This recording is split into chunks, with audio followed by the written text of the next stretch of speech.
Are you struggling with the on-ramp and off-ramp between traditional finance and crypto? Have you ever worried about the security of your digital assets?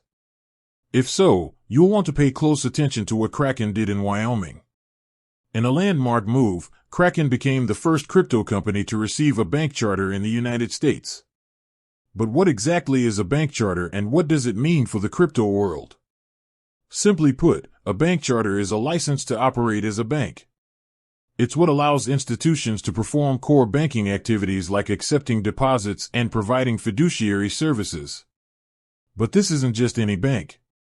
Kraken received a Special Purpose Depository Institution, or SPDI, charter from the state of Wyoming. This is a big deal for a few key reasons. First, it makes Kraken a qualified custodian under SEC rules, which is a massive step for institutional investors looking to get into crypto. It provides a level of trust and regulatory clarity that was previously missing. Second, it allows Kraken to act as its own bank, bypassing traditional financial institutions. This reduces fees, speeds up transactions, and gives them full control over the user experience.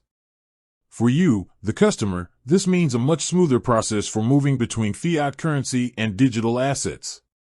You could soon see services like direct deposit, bill pay, and even debit cards linked to your crypto holdings. Kraken's bank charter is a significant milestone for the entire crypto industry. It's a bridge between the old financial world and the new, showing that digital assets can operate within a regulated, compliant framework. It could pave the way for other crypto companies to follow suit, pushing the entire ecosystem toward greater mainstream adoption and legitimacy. With that said, thanks for watching and until next time.